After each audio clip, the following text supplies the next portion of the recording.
Hello and welcome to Newsmax TV. I'm John Bachman. Joining us now via Skype from Charlottesville, Virginia is political analyst Larry Sabato. He's also the director of the University of Virginia's Center for Politics. Thanks for being with us. Thank you, John. All right, let's take a look at some new polling information. The most recent Rasmussen poll has Obama up by 4 points. The latest Gallup poll has Obama ahead by 5. Given the bleak jobs numbers we've seen over the last couple of months, how has the president been able to pick up points in the polls? Well, it was the convention, basically. This is a classic polling bounce. It's a modest bounce. Historically, probably will fade in a couple of weeks' time. Most of them do. But I think it's a result of the convention. You know, the question isn't why Obama got this bounce. The question really is, why didn't Mitt Romney get a bounce out of his convention? And frankly, we're going to be studying that one because it's not abundantly clear. What speech, or what speaker, I should say, made the single biggest impact? Because I know you don't think it was neither Romney nor President Obama. That's correct. If you had to pick one speaker, you'd pick Bill Clinton. He's not called Big Dog for nothing. Frankly, he made a much better defense of the Obama administration than Obama has ever been able to muster. And I know we still need some more polling data to come in, taking a look at some more days here, but were these last two conventions, the one in Charlotte and the one in Tampa, the least significant in presidential campaign history? Well, they were the least watched, that's for sure. And that's part of the problem today. You have multimedia, 100+ channels most people get on their cable. They just don't watch. And all the audience figures are down from 2008. And the major networks don't cover the conventions as much. Frankly, I think this was the last gasp of the 4-day convention. Both of them, for different reasons, were cut down to 3 days, one at the last minute. I don't think we'll ever see a 4-day convention again. What about a 2-day convention, perhaps, maybe really tightening things up and getting the audience's attention? Do you think that would be better even than a 3-day convention? That's what I'd recommend to the parties, and I think actually if they did that, the major networks might cover it a bit more than they do now. All right, I also wanted to get your reaction to Governor Romney's appearance on Meet the Press Sunday. He was asked to give specifics about which tax deduction or loopholes he would eliminate according to his economic plan. But with so many businesses citing uncertainty as their main concern, does it hurt Governor Romney's campaign to shy away from these specifics? I think that he should have given some additional specifics. He could have mentioned a couple of less damaging proposals. After all, how many people have a second home? You eliminate the mortgage deduction for a second home, something like that. That might have been to his advantage. On the other hand, I have to say, the more specifics you offer in a campaign, the more you open yourself up for attack.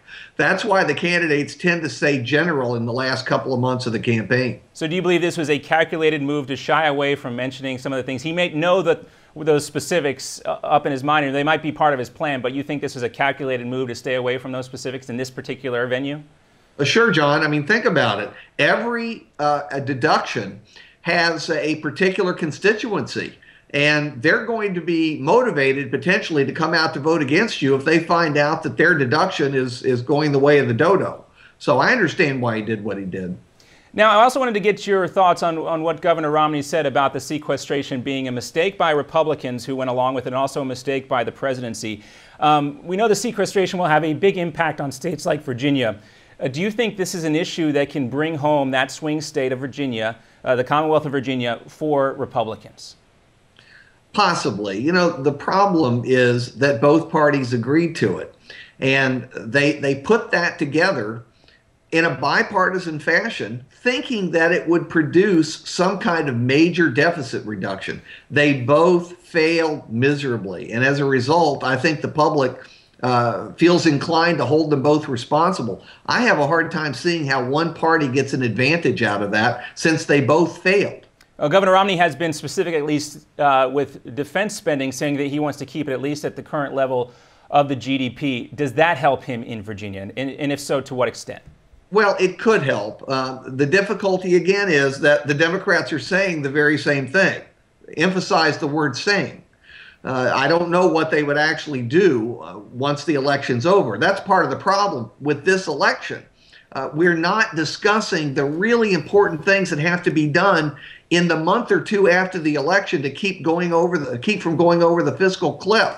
So it's disappointing, but it's politics. But you don't expect, though, any substantive discussion on this fiscal cliff from either President Obama or Governor Romney? I expect a lot of platitudes. And, of course, a lot of attacks on the other side. Most of the attacks are justified because, as I suggested, both sides failed. But it doesn't really get us any closer to a solution and doesn't tell us what they really have in mind for post-November 6th. And they have things in mind. They're just not telling us. Do you think this fiscal cliff could overshadow this election like we saw the financial crisis overshadow the campaign in 2008 maybe a little bit? I'd like for it to, because then maybe it would force the candidates to give us more specifics.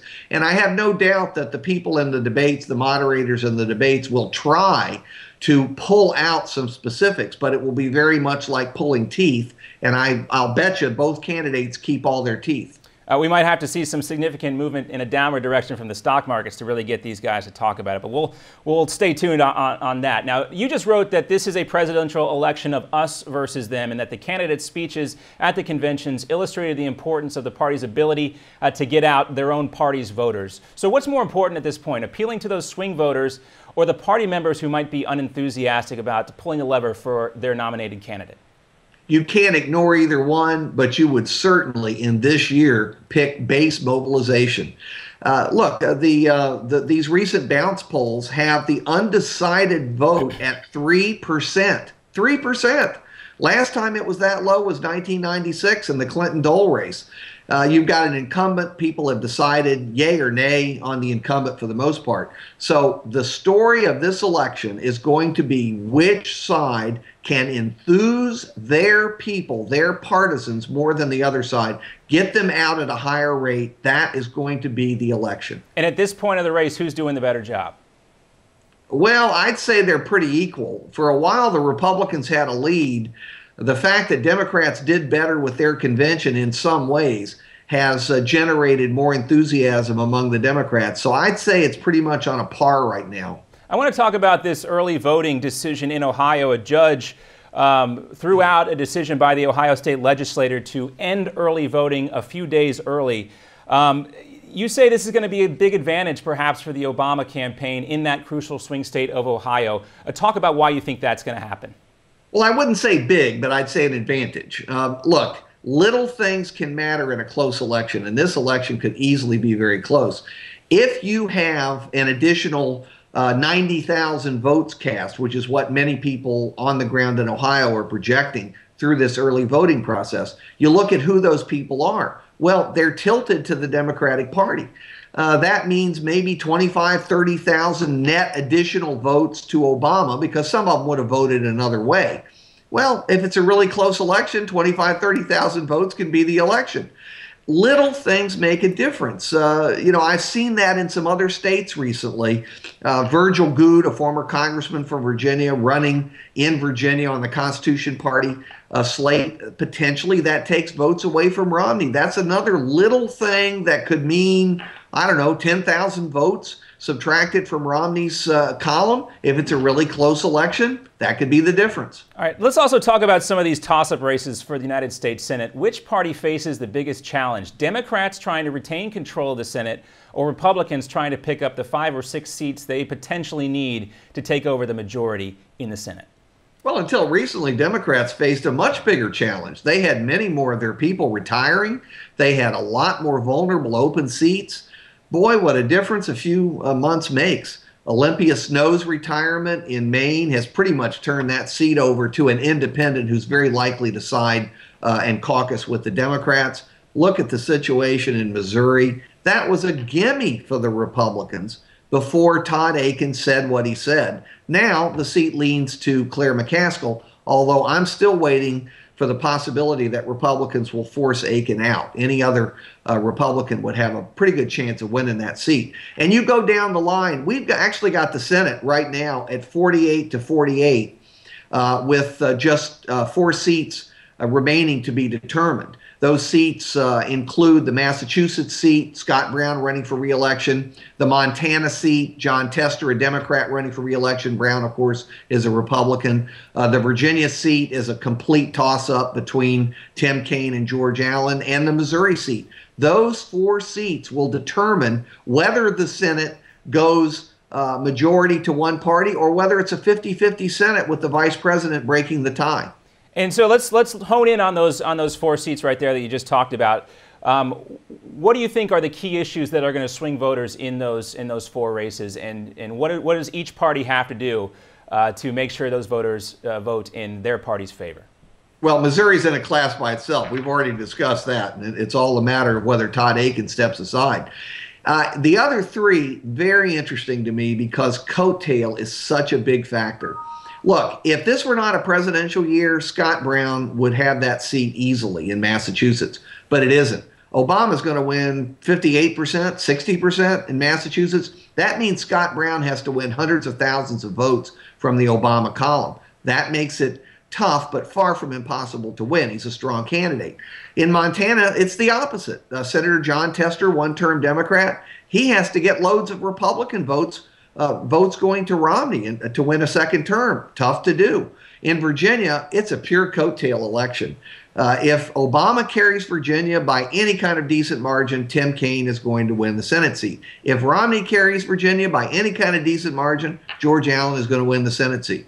So we can expect Tim Kaine and George Allen both calling President Obama and Governor Romney, asking them to spend a lot of time in that state of Virginia. Is that true? Well, yeah, they won't have to call. They're going to be there anyway because Virginia right now is a complete toss-up, both for president and for Senate. We've had the candidates more than I have ever seen in my lifetime in Virginia.